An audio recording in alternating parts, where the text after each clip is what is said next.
This is William, hopefully your favorite videographer. We are here at the Dallas Area Rapid Transit Board meeting, the agency known as DART to Dallas, Texas residents.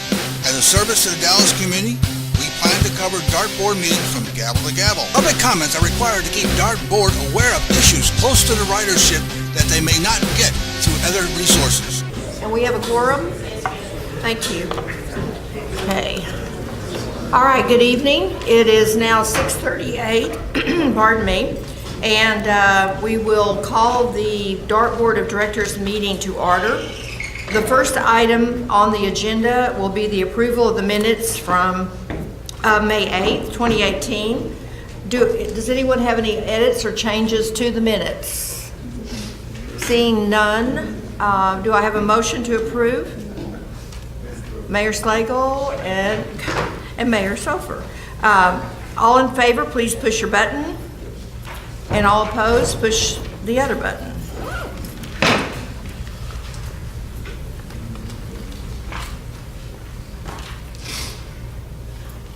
The motion passes. We'll move to the second item on our agenda. This is a special item. It is a proclamation for one of our DART employees who is retiring after a very long career at DART. Is Mr. Miles in the audience? Oh, he's making an appearance here. Here we go.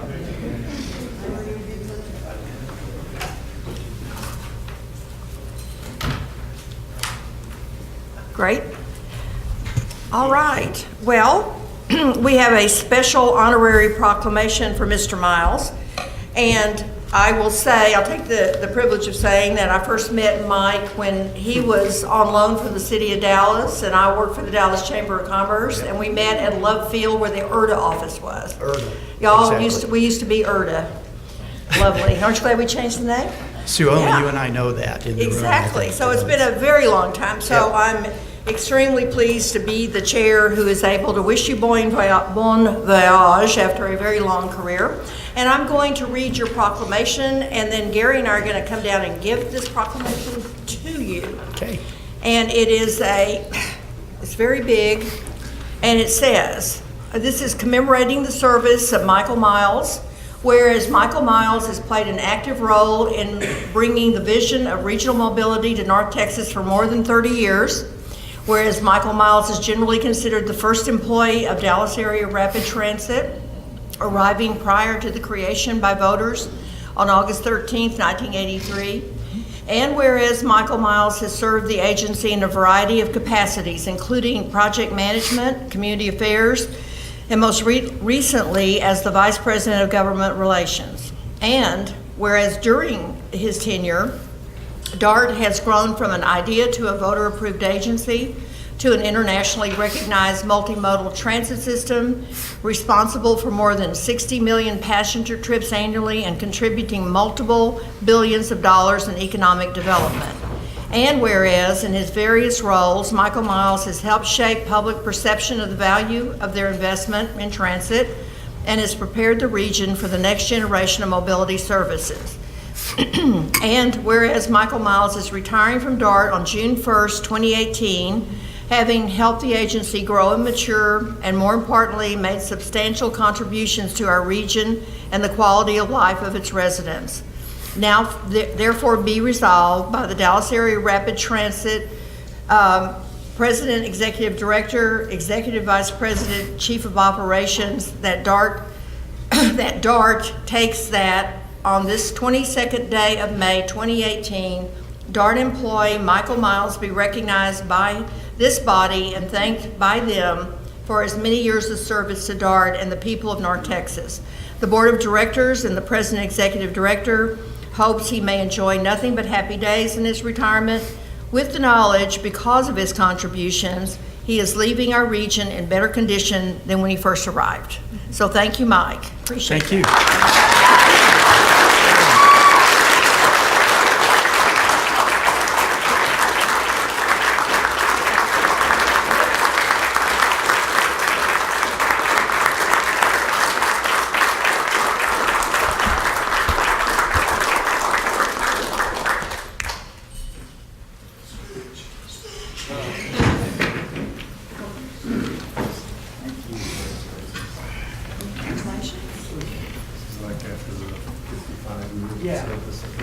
Gosh, don't tell me that. Yeah, well, it's. It seems like it all years. All right, do your thing.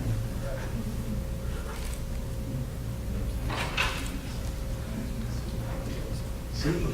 We're so fortunate. Yeah, we have. Congratulations. Sure. Why not take the opportunity? Well, I'll wait for Sue, as Sue returns to the chair position. I want to thank the board. Particularly, it's been a joy to work with this board. I'd like to be able to say that about all the boards that I worked with over the years, but we've had moments over the over the many years. You know, it's interesting. I was coming back from Washington on the last APTA legislative visit, and even though Dominique is not in the room, I sat next to her and next to Catherine's husband.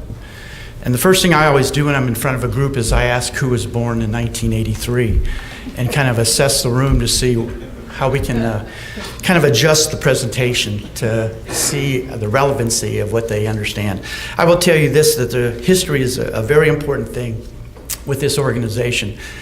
Sue and I, probably Donna Henry, Jesse are probably the ones in the room that can really remember back.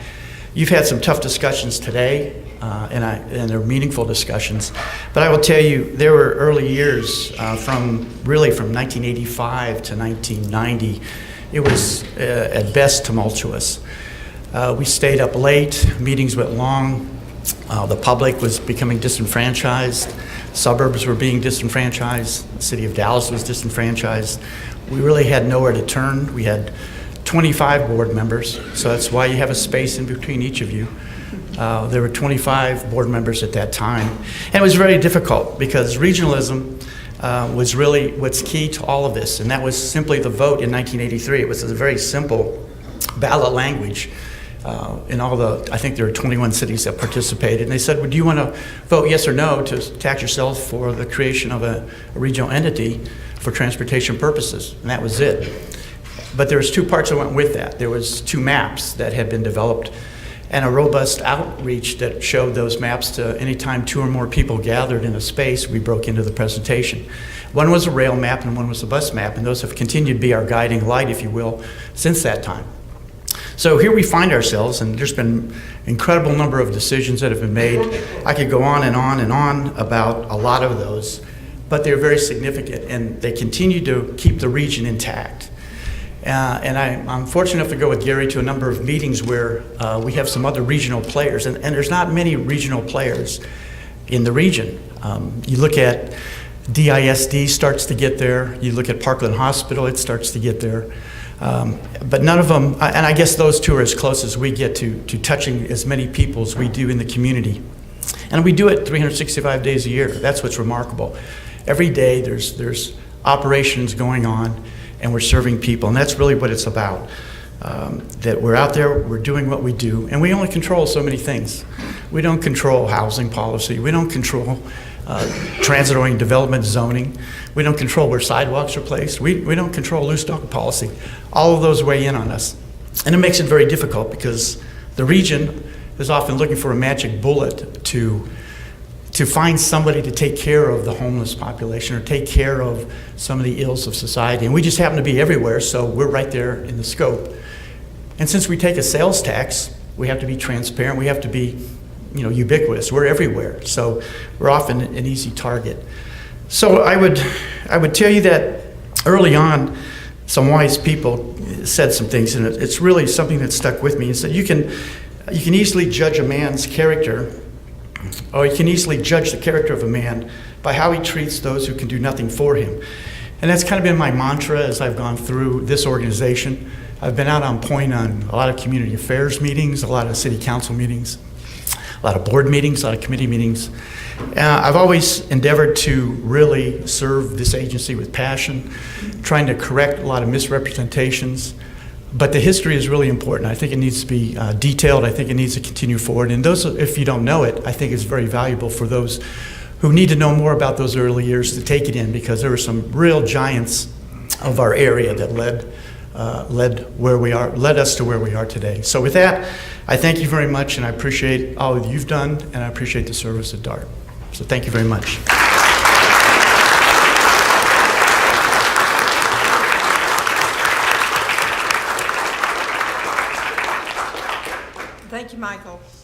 The next item is the CAC report. Is Ms. Scheck here? Oh, I'm sorry, you're going to do it for her. Thank you. This is my first report, so bear with me on this.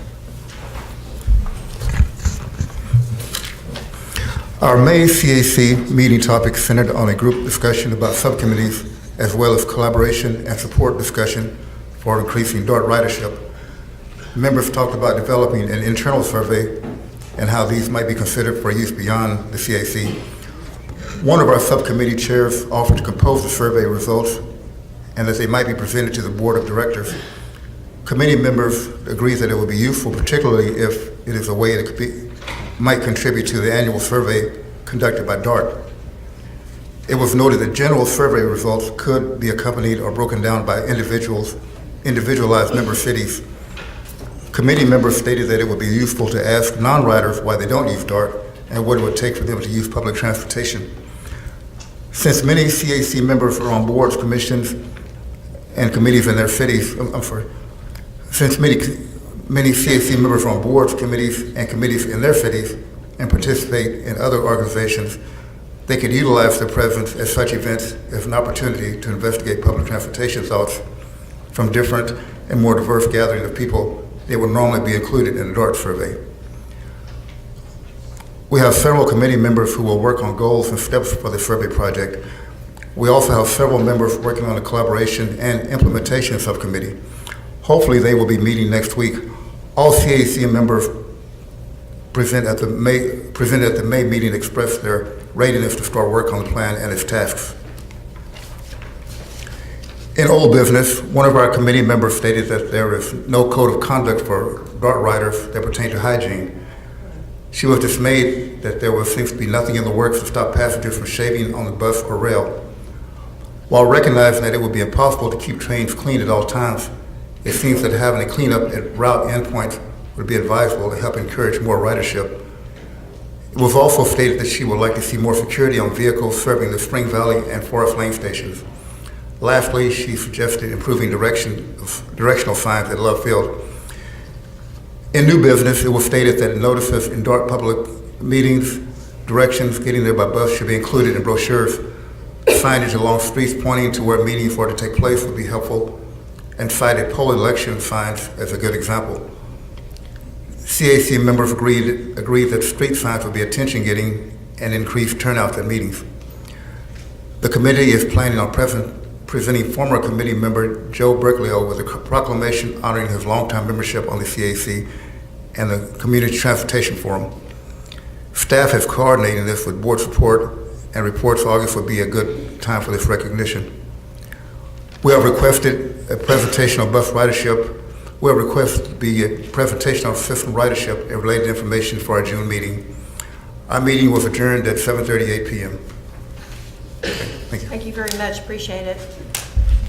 The next agenda item is our public comments at the beginning of the meeting. I'm going to read you the public comment rules and script. The general public comments will be allowed at the beginning of each DART board meeting for a total of 30 minutes, and again at the end of the meeting when the 30-minute period does not accommodate all speakers who have signed up to speak. If you wish to speak at the end of the meeting, please fill out a public speaker card and turn it into board support staff prior to the start of the meeting.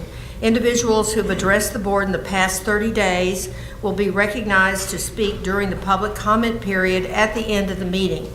During the public comment period, board members may not interact with the speakers or other board members by asking questions or offering their own comments. Members of the public are reminded that their behavior during DART board meetings is governed by the DART Board Code of Conduct for Citizens, News Media, and Visitors. Personal attacks, impertinent or slanderous remarks, and boisterous conduct will not be allowed. Each speaker will have 3 minutes to address the board. The green light on the podium will indicate when you can begin, and the yellow light indicates that you have 1 minute remaining, and the red light indicates that your time has expired. Having said that, our first speaker of the evening is Aaron McCoy, followed by DeBoss Christian. Is Mr. McCoy here? Is Mr. Christian here? I see Mr. Christian, thank you.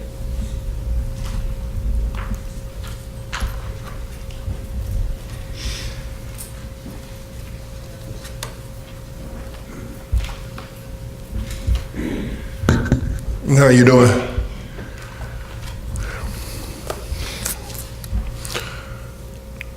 I come to you today on issues that I spoke to you within the last couple of months. It's been dealing with the 504, which we know is a disaster. The city of Dallas went away from it. If they figured it out, what we're waiting on. I spoke to you about the insurance, where it's consisting of employees paying these high deductibles, consisting of a medical plan that you implemented. And right now I can say we got operators that are driving these DART vehicles, consisting of buses and trains that cannot afford their medication. We're waiting on fatalities to take place. So I'm gonna hold you responsible for that. Now, another issue that's been brought to my attention is the DOT, where the DART employees, consisting of their CDLs, has to go down to a DOT doctor once a year, every 2 years, consisting of passing a physical. And here in United Healthware, over there off Empire Central, multiple complaints consisting of this facility, the way they deal with the employees. They're telling the employees if they come in there and they're fat, F-A-T, that they're overweight, that they automatically have sleep apnea. Now that's a problem, because once they tell them they have sleep apnea, they send them to go get tested, where the employee has to come out the pocket. And then they're telling that they have to pay for the machine. Their doctors, their private physicians, are coming back and sending documentation to show that there's no issues consistent of sleep apnea. Now you got operators that are coming out their pocket, $800, $1,200. Who should be held accountable for that?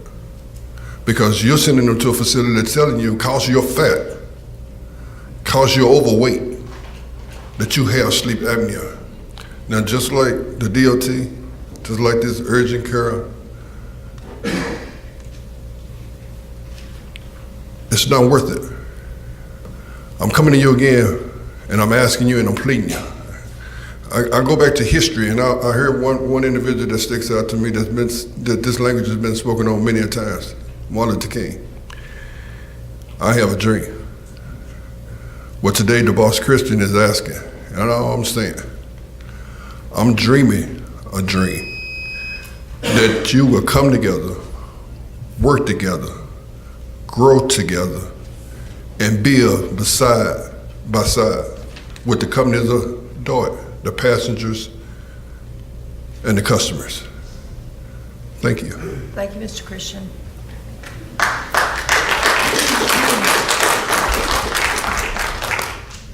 The next speaker is Josh Crabtree, followed by Destin Germany.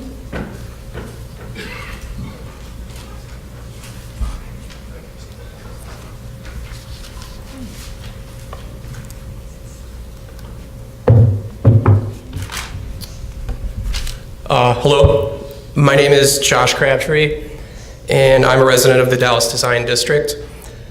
I've spoken in front of the board once before, and as I said in the past, I want to thank the board members for allowing members of the community the chance to speak.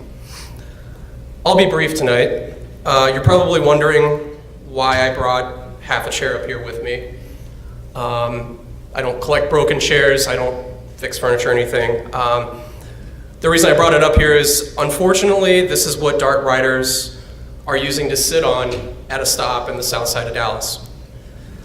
It's cliche, and I realize that, but there's an adage about seeing is believing.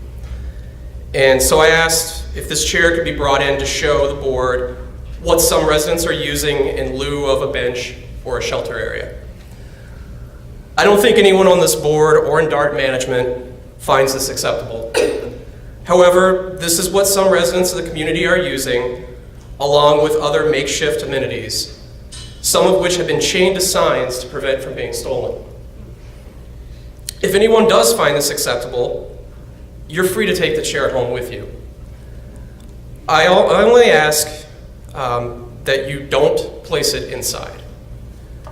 You should sit out on that chair when there's a downpour of rain like last Sunday, or when the heat index reaches close to 100 degrees like it has recently earlier in the month.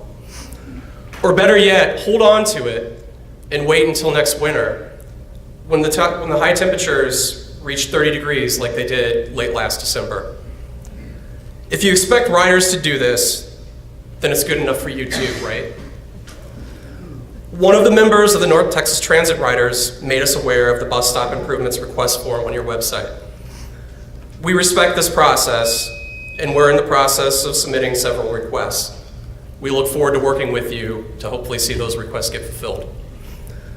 Part of the DART mission statement is building, establishing, and operating a safe, efficient, and effective transportation system. One of the purposes of an organization's mission statement is to help it understand the things that it values.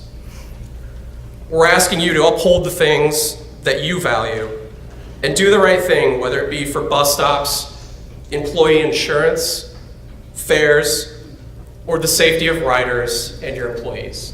Thank you for your time. Thank you, Mr. Crabtree. Mr. Crabtree, have you spoken with Rob Smith about the amenities and the bus shelters and benches and so forth? Rob, is he here this evening? Oh, Todd Plesko. If you'd like to talk to him about that in more specifics, he's here. Yes, ma'am. Thank you. Thank you so much. Appreciate it. You bet. The next speaker is Destin Germany, and Destin Germany is followed by Crystal Gay.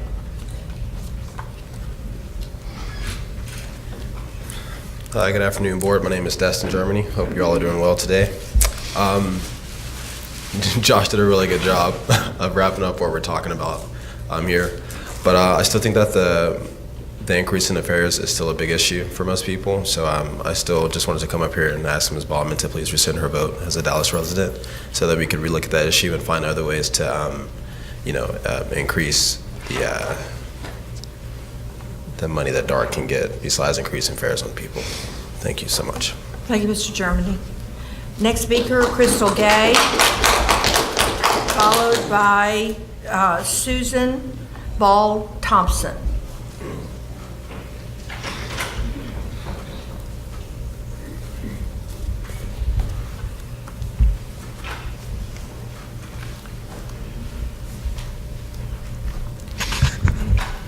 Good evening. Thank you for your time.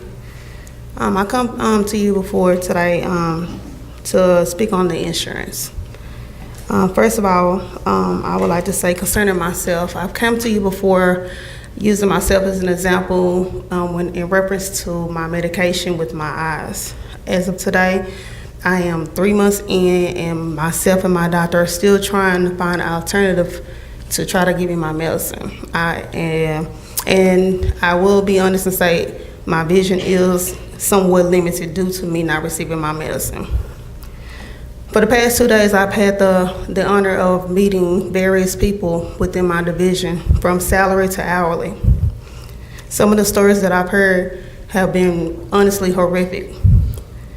One person in particular was a salary employee. He explained to me yesterday that since the beginning of the year, once this insurance was implemented, that he's been needing a major surgery that, as of today, he still has not received, because his doctor is still trying to find another way to get the insurance to approve for him to receive the medical attention that he needs.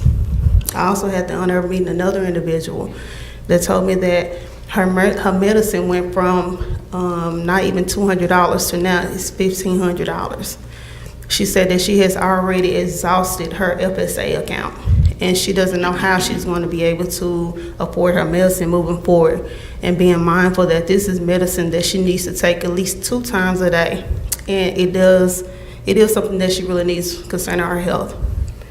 I'm going to close by saying this, that DART is really big on emphasizing on 5-star service. As employees, we come to you just simply stating that how can we render 5-star service if, as an employee, my health is only at a 10%? It's no possible way I can do that. I can't even perform my duties at the level that it should be performed at because my health is at a 10% level. I just want to leave by saying that. Ms. Gay, would you like to speak with Philip Perez about your particular issue? Mr. Perez, he's raising his hand, he's in the back. He might be able to talk to you about that. Thank you. Thank you, appreciate it. The next speaker is Susan Ball Thompson, and followed by Nathan Norrie. Is Ms. Thompson here? Yes, she's here. I see you. Okay.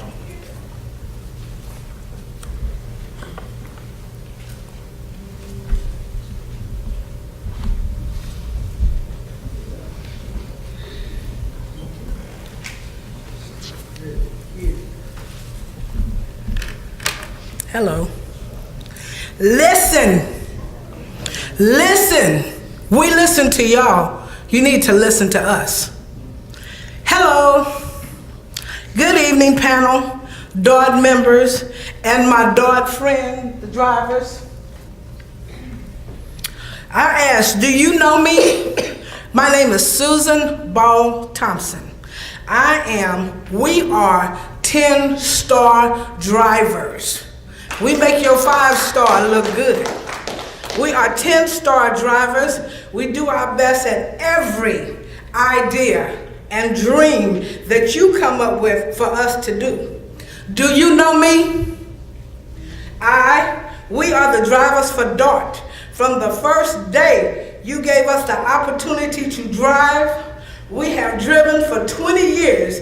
I have driven for 20 years this July.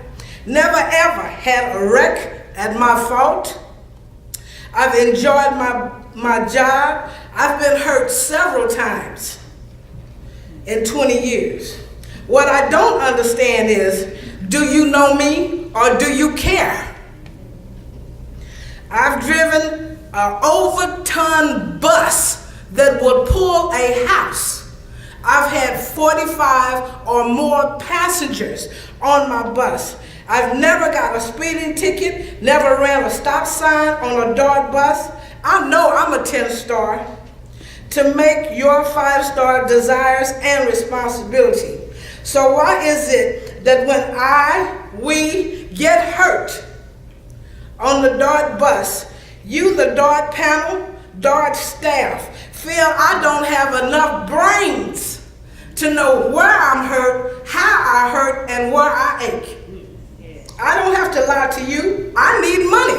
I need my job. I don't have to lie about being injured. Are you serious? We do our part. How about you start doing yours? So is it that when your drivers get hurt, we're not a star? We cannot pick our own doctors or therapists or be paid while we're injured? We don't even have a restroom at any of the bus stops so that we can relieve ourselves. For 20 years, are you serious? We are not children. Stop treating us like we're children. We're children and brain damaged when it comes to what we need, but when it comes to what you guys need, we got your backs. How about having ours? You, the DART panel, the staff, want to pick your doctors, your therapists, and not pay us when we're injured? You make sure Sheila Faye gets us a 0 rating from your doctor. How would you like this treatment? I've been injured several times, really, really bad. And you say to me, is this a pre-existing injury? Ms. Thompson, Yes, your sir. time Yes, is ma'am. up, so you want to wrap it up quickly? Okay, I don't have 2 backs, I don't have 4 legs, I don't have 4 arms. Pre-existing injury, are you serious? I'm only gonna have whatever hurts. But anyway, to wrap this up, the insurance and the workman's comp is never for us. We need someone that's got our backs like I'm asking you. The insurance, this 504 is totally a joke. Boy, I've got a novel for you here. Okay, I was able to go to my own doctor, Dr. Shade, but then the 504, whatever it is, says that I can't use their therapy. He has a medical license. Why can't I use his therapist? I apologize, but your time really is up. Okay, but did you get my point? I think we did. All right. Thank you. Thank you.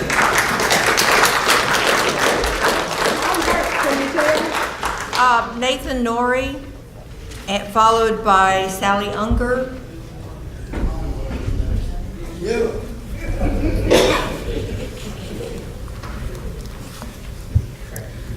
Members of the board, thank you for giving us the opportunity to express our grievances. My name is Nathan Novi.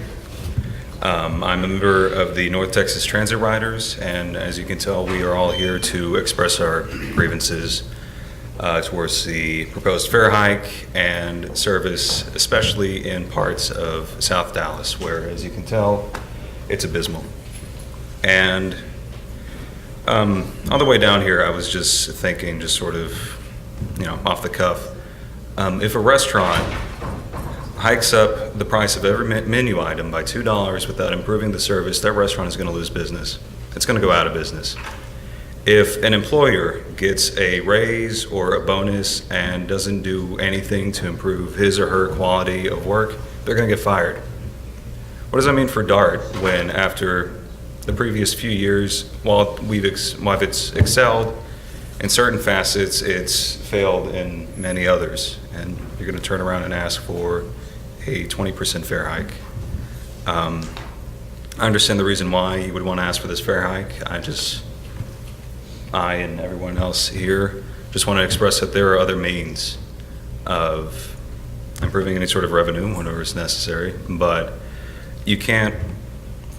I just don't see how it's reasonable to ask for a fare hike when service is practically non-existent in many parts of the city where it's necessary, where people would rely on the service, where they would provide the ridership that you need.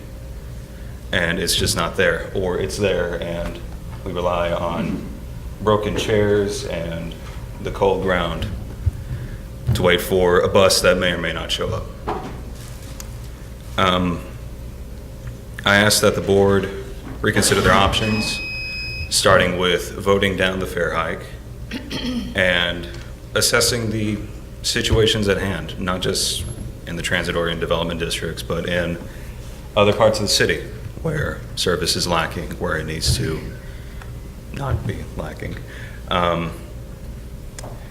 And I ask that hopefully in the coming years we can have a better accord between not just representatives of the community, but actual community members to come up and hopefully provide actual insight to improve the service the best way possible, which is directly, where we have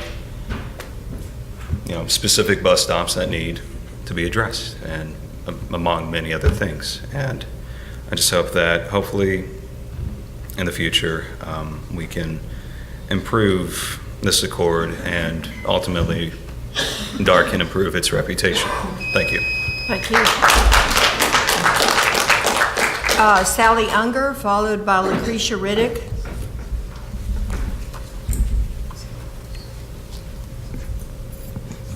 Good evening. My name is Sally Unger. I am a paratransit rider and have been for a number of years, the same number of years that I became visually impaired. I now have some pretty serious back issues, so that walking is not the same usual business as usual that it always was. I also, for any of you that might have any question, let me assure you that I am standing. Oh, I usually get even a smile at that. I'm here I am here to praise, not Caesar, but the board, for the incredible program that you have put together with the paratransit and Lyft, the individual riding system. This has been a revolutionary program. It has altered my life dramatically. I have ridden the buses and the cabs, and now I have the great privilege of being a participant in the pilot program that you have put together, which has been several months. It's fantastic. There's been talk of people having to stand outside in the elements, the rain, the heat, the cold. I no longer have to do that. I did before, and there were some periods of time that I waited 15, 20, 30, 45 minutes. I've waited up to an hour for the paratransit vehicle to arrive. If the paratransit vehicle can't find me because I'm in a shopping center, or couldn't find me because I was in a shopping center that had 50 stores but all having the same address, and I was on the phone with that person trying to guide him or her to where I was, it became an issue and they just canceled the ride. When that happened, then I had to wait another 45 minutes to an hour for the paratransit program to assign another driver to me. I no longer have to do that. It has, as I said, dramatically altered my life. I'm here to ask you to continue that program and to make it available to other paratransit riders. It's fabulous. I can't praise it. I can't praise it too much, and I can't praise you too much for implementing this pilot program that I'm hoping that you will then make a permanent program with the paratransit facilities. Thank you for your attention. I really appreciate it. Thank you. The next speaker is Lucretia Riddick, followed by Harold Barnett.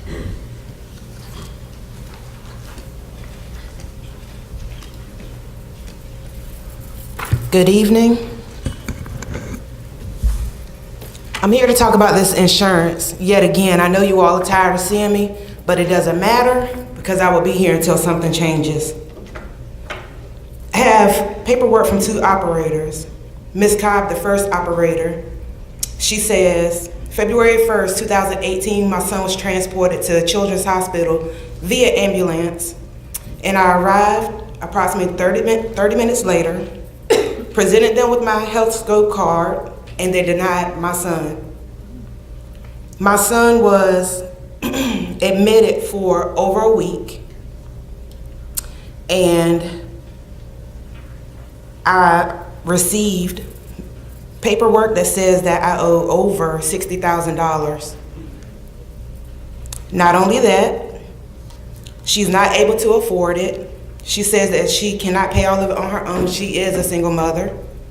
On April 1st, she received another letter stating that Express Scripts will not cover up the medication her son needs. He is 10 years old. Last month, she received another letter from Express Scripts saying that one of her prescriptions will be covered, but only once every 84 days. But it is a 30-day prescription. It's supposed to be refilled every 30 days. So what is she supposed to do with the other 54 days? I also have paperwork from Ms. Butler. She is also an operator. She has paid her deductible, and she still owes over $30,000. Not to mention the fact that Baylor Scott and White, you can only use the insurance in Dallas and Waco, Texas, not in Houston, not in Austin, and not in San Antonio. Not outside of Texas. I'm sure you all are aware of this, which is sad because we are DART. We are operators. We are supposed to be working together, and that is not happening. I don't understand why we are the lower end when we are the ones that are out there taking the passengers where they need to go, work, hospitals, doctors, wherever they need to go, and you all are sitting behind the desk. It is not fair that children are suffering. This child was in the hospital over a week, and his mother right now is on her bus working extra to pay for this insurance that she cannot use. This needs to be fixed. Thank you. Thank you, Ms. Riddick.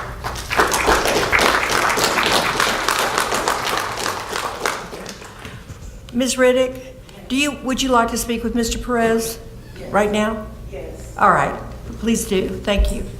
Our last speaker in the first section of public comment is Harold Barnett.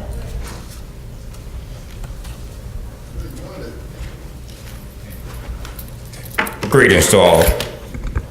First, I'd like to say thank you, Ms. Wise, for bringing a concept to DART 5-star. 5-star has been a good aspect for the public. For the operators, it's a different subject. We have not been given the opportunity or afforded the opportunity of the needs of the hierarchy of life, which is medical insurance. You just heard one of the operators speak about a $60,000 bill for one operator. I think it was $35,000 for another. Well, let me tell you about my $30,000 bill that's sitting on my desk. While driving the bus, I had a blood clot in my foot. I had surgery after surgery. They put a plate in. They had to take the plate out just recently with the new insurance, and DART didn't pay. I need my foot. So I'm stuck. So I'm asking somebody to figure out this insurance, because it makes no sense. Is that you send me paperwork on how good the insurance is in my mail. I get a lot of trash mail, so you can hold that. You put it on DartNet on how you can use this service at 90,000. You just put on there today 90,000 facilities that will accept the insurance. That's not true. If it was true, we wouldn't be coming here asking you to revisit the insurance issue. Enough of that. I think that's point been driven, okay? My second point is, as a supervisor, I do represent the salary employees. There has been put forth a fact finding for fairness of, if you are skipped over, we should be treated the same way as an operator who's just going and pay. So I come to you as a representative of the salary employees that you all will revisit that and accept the fact finding and go on forward with providing the pay for those supervisors and salary employees that have been skipped when they're marking up on the board or marking up on the work. So what I say is I thank you, Ms. Wise, for bringing the concept to the agency for 5-star. Now let's provide the 5-star to the workers of the agency. God bless you and keep you. Mr. Burnett, you also could speak with Mr. Perez this evening if you would like to, more details about what you're presented to us. Sure. Thank you. Thank you. Okay, thank you. Okay, we're going to go back to our regular agenda. Items 5, 6, 7, 8, and 9 are on the consent agenda. They were passed unanimously in their committees. Do I have a motion to approve? So moved. Thank you. And then do I have a second? Thank you. All right, all in favor, please press the yes button. If you oppose, the no. Thank you.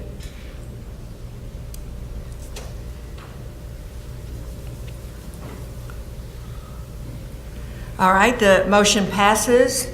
The next item is an individual item. I'm going to ask Mayor Stouffer to present the item. Thank you, Madam Chair. Item number 10 is adoption of the President and Executive Director's FY 2019 goals and performance measures. This came through the Admin Committee with a couple of suggestions, and then this evening when it came forward as the committee as a whole, those were incorporated and was passed unanimously out, so I would move its recommendation. Thank you. Is there a second? Approval. Second. Thank you. All in favor, please press yes, and otherwise press no if you are opposed. The motion passes. The next item is back to our public comments again. We have some end of the meeting speakers. The first speaker is going to be Alinka Green. Is Ms. Green here? Thank you. And that would be followed by Russell Pompa.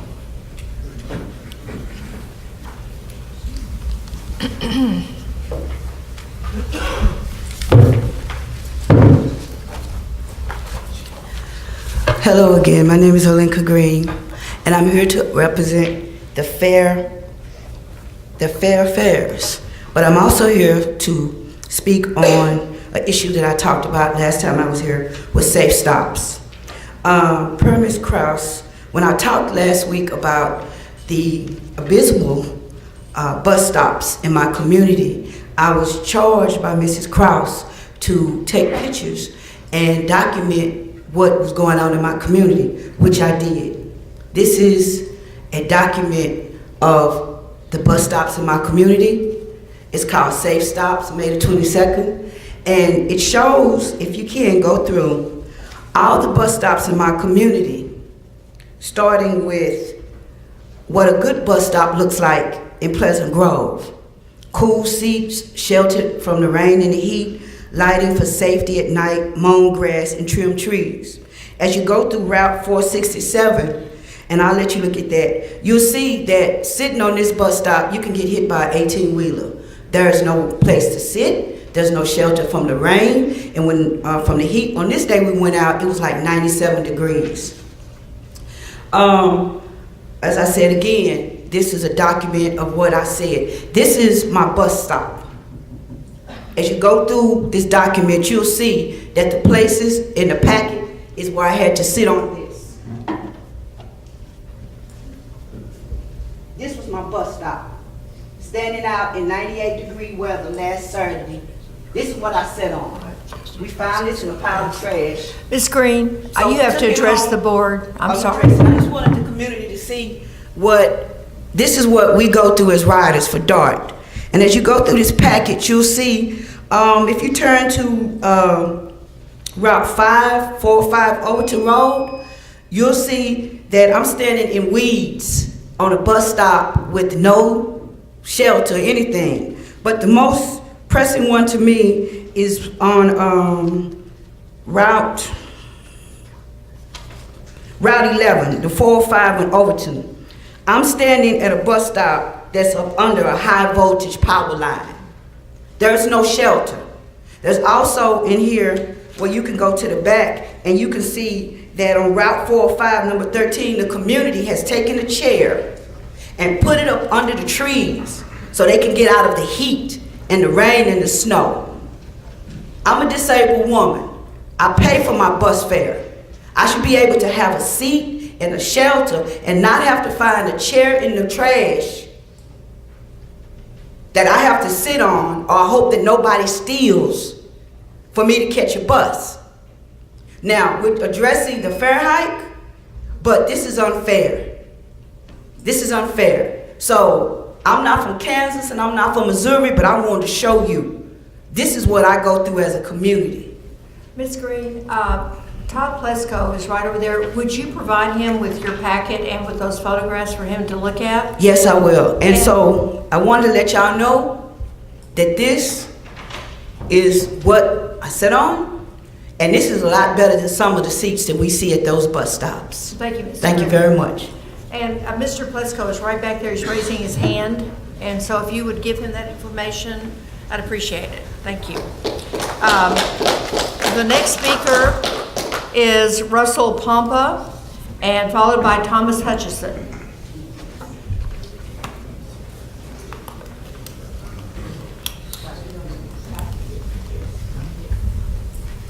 Good evening, Board.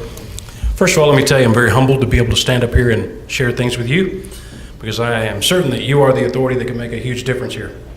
And I trust that you've put people in place to do that for you. So I appreciate your efforts, your kindness, and your goals. I'm a 17-year employee. I work on the overhead catenary system that gets power to that train, and I'm very happy to be working here. If some of you remember, I'm a child that was raised on DTS. My mother took kids back and forth to the grocery store, the doctor's office. We went to church.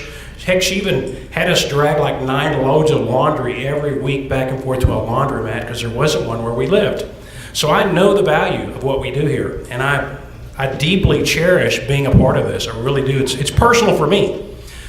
So let me move on, and let me start by saying that you have a new program. It's called 5-Star. I think that if you give that greater latitude and give the head of that program more power to enforce and at least put it in place, then our relationships will improve, undoubtedly. I think if you'll reflect back to your hiring practices, the screening that employees generally go through before they become an employee at DART, the time that it takes to come through that gate, and all that you have to go through to get through. You'll probably see, we don't just hire everybody. We hire really rare people. This is an unusually difficult place to get a job at. That means you go to great care to find out who you're hiring. So my question is, do you trust your hiring practices? I'm telling you, you should. You've hired really good people, unusually good people. It's harder to find a job here than it is most places. So commend yourself for that and stand behind your own practices. Believe in what you do and trust it wholeheartedly. So when someone comes to you and says, hey, I'm not happy, I need your help, we're in trouble and things are moving backwards, you should listen to them. Because why would these people go out of their way for anything else other than to seek some type of resolve or resolution to a problem? I would hope that you want people working here that consider working here something very private and personal to them. This place has a reputation for 20, 30, 40-year employees. I would hope that's what you want, because that's dedication. That's reflected in our personal relationships, our business relationships outside of work. So I would want to see that you can show, and you do already, but we need more, right? More investment in the people that are here for you every day. Committed, long-term. When DART is mentioned in my home, my wife feels it, my children feel it, my family feels it, because it's a part of who I am. And so I'm a part of who you are. And we can do this together, but just give more latitude to the people in the programs that are here to fix things and make them better. And I believe we're all going to get through this on the other side. And I think as someone said earlier, we're not facing our toughest battles as an organization. We're actually right around middle ground. But I just wanted to commend you, encourage you, and ask you again, listen to those people you've brought in to make a positive difference, and they will. I appreciate your time. Thank you, Mr. Pontham. Mr. Hutchinson?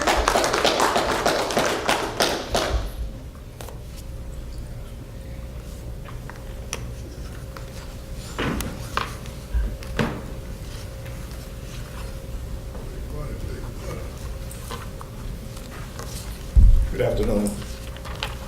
I'd like to have someone to pass these petitions to the board, Ms. Bowman or Gary. And I ask you to pass one of these around to each one of the board members if you don't mind.